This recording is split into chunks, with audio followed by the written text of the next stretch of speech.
Good morning student. आज के video में मैं आपको लेके आया हूँ व्याख्यान कौशल, क्योंकि व्याख्यान कौशल के बारे में मैंने पिछले दिनों आपको बताया था कि व्याख्यान कौशल किसे कहते हैं, इसके क्या क्या घटक हैं। और व्याख्यान कौशल को ही हम स्पष्टीकरण कौशल और दृष्टांत कौशल कहते हैं। ये पिछले वीडियो को आप संज्ञान लेंगे, आवश्यक रूप से आपको वहाँ पे मिल जाएगा। तो व्याख्यान कौशल के अंतर्गत हम सूक्ष्म पाठ्य योजना का निर्माण कैसे करेंगे, इसके संदर्भ में हम आज पढ़ेंगे या हम आज जानेंगे। तो सबसे पहले हमें उसी प्रकार से जिस प्रकार से हमने प्रस्तावना कौशल में कुछ महत्वपूर्ण चीज़ें ली थी वो हम लेंगे। सबसे पहले कौशल का नाम, व्याख्यान कौशल, कक्षा, विषय, उपविषय, भौतिक विज्ञान और दिनांक, अवधि और कालांश भी आप लोगों को यहाँ पे लिखना है। और प्रकरण है यहाँ पे बल, और यहाँ पे हम प्रकरण पहले से लिखेंगे क्योंकि प्रस्तावना कौशल में हम प्रश्नों की सहायता से नवीन ज्ञान पे पहुँचते थे, उसके पश्चात हम प्रकरण लिखते हैं। लेकिन यहाँ पे व्याख्यान कौशल में प्रकरण पहले से ही लिखा जा सकता है। अध्यापक का नाम और प्रशिक्षण संस्थान जिस संस्थान में आप अध्ययनरत हैं। तो हमें यहाँ पे इस प्रकार से शिक्षण बिंदु, छात्र अध्यापक क्रिया और छात्र क्रिया, इस प्रकार से इसको लिख लेना है, एक फॉर्मेट तैयार करना है और एक निश्चित प्रारूप में ही आप पाठ्य योजना का निर्माण करें। कतिपय छात्र प्रश्न उत्तर या इस प्रकार से लिख दे रहे हैं, वो असंगत है।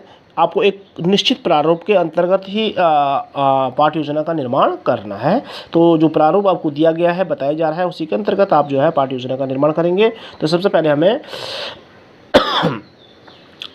तो यहाँ पे शिक्षण बिंदु के अंतर्गत जो हम पढ़ाने जा रहे हैं, बल के अंतर्गत पेशीय बल, तो ये लिख लेना है। शिक्षण बिंदु हमारा है पेशीय बल। यहाँ पे हम इससे संबंधित कुछ प्रश्न पूछेंगे जिसे हम विकासात्मक प्रश्न पूछते हैं। वस्तु की स्थिति में परिवर्तन किस प्रकार से होता है, बल के द्वारा कोई वस्तु एक जगह पर रखी है, उसको दूसरे स्थान पर परिवर्तन करने के लिए, यानी कि हम यहाँ पे क्लास में इसको सामग्री की सहायता से भी बता सकते हैं। यानी कि वस्तु की स्थिति में परिवर्तन किस प्रकार से होता है, किस प्रकार से होगा, उत्तर हमें प्राप्त होगा बल के द्वारा।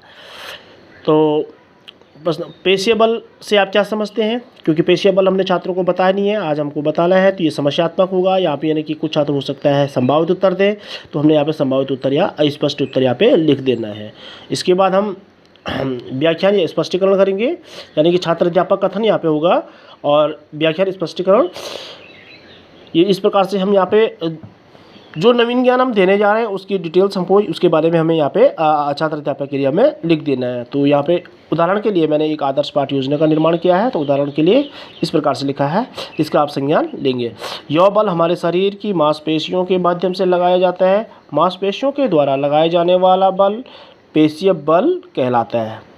ठीक है, जैसे जंतु पेशीय बल का प्रयोग अपना शारीरिक क्रियाओं और कार्य के लिए करते हैं।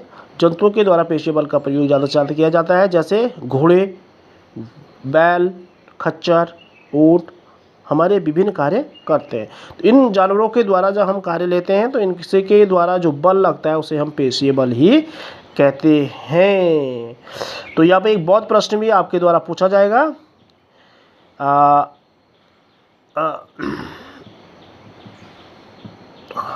कि जानवरों द्वारा कार्य करने पर किस बल का प्रयोग होता है, जानवरों द्वारा कार्य करने पर किस बल का प्रयोग होता है। तो आवश्यक हमें यहाँ पर उत्तर मिलेगा पेशीय बल। इसे हम बहुत प्रश्न करेंगे, एक प्रश्न आपको ऑल आउट करना है और फिर यहाँ पे नीचे आवर्ती घटक लिख देनी है। और जो घटक आपको बताए गए हैं, मैं एक बार फिर आपको इसके घटक आप लोगों को बता देता हूं, और ये घटक आपको इम्पोर्टेंट से लेसन प्लान के पाठ्य योजना के अंतिम में जोड़ देने हैं, जो इस प्रकार से होंगे।